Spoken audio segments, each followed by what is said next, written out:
Welcome to Decoding International Brands Part 1.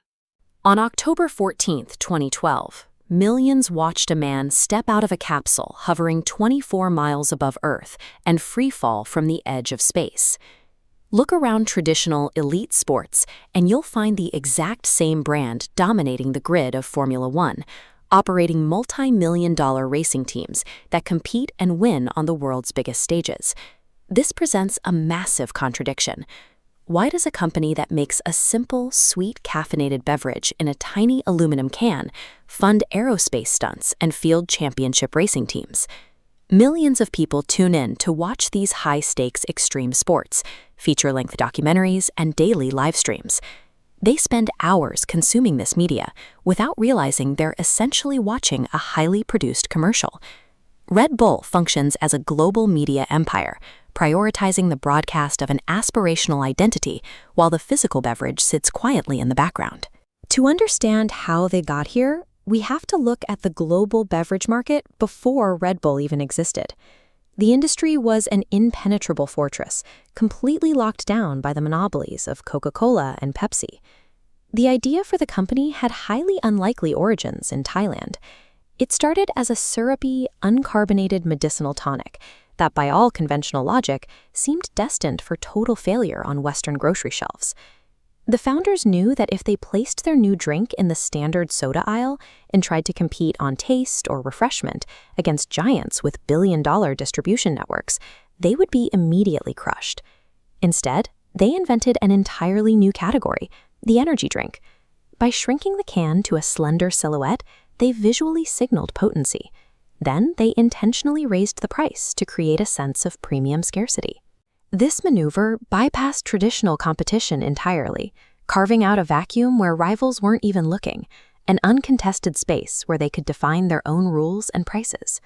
Red Bull survived the beverage wars by refusing to participate in them.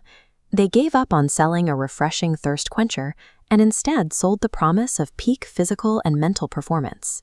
Today, that initial survival tactic operates as a vast content publishing machine.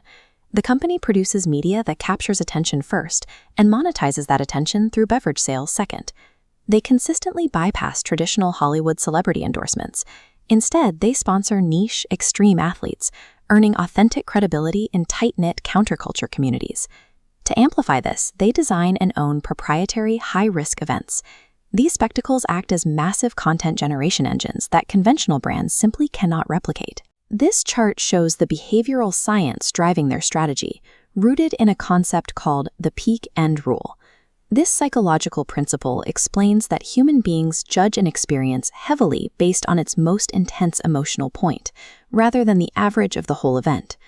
Red Bull engineers their presence so that their branding is highly visible during these adrenaline-pumping, dopamine-flooded moments. They forge a permanent neuro-association between the thrill of the stunt and their logo in the viewer's brain. We see this exact dynamic with other legacy brands. Apple doesn't rely on selling the raw processing power of their computer hardware. They sell the identity of innovation and creativity. And Nike rarely markets the chemical composition of their rubber soles. They sell the relentless pursuit of athletic greatness. By selling the identity of courage and freedom, Red Bull captures consumer trust and attention months or even years before that customer ever decides to walk into a convenience store. We can break down the exact sequential framework Red Bull uses to turn this content into cash. It begins with the initial product, moves into deliberate market positioning, wraps that positioning in a story, and then scales that story through high-quality content. That initial content is then used exclusively to build tight-knit communities. Over time, that community fosters deep trust, which builds brand equity and ultimately converts into monetary value.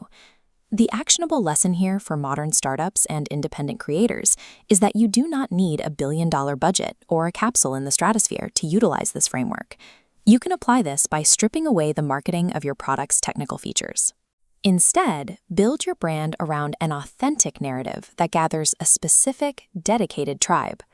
Red Bull scaled into a global empire by engineering a specific lifestyle that millions wanted to belong to, ultimately turning a $3 aluminum can into a membership fee for an international tribe.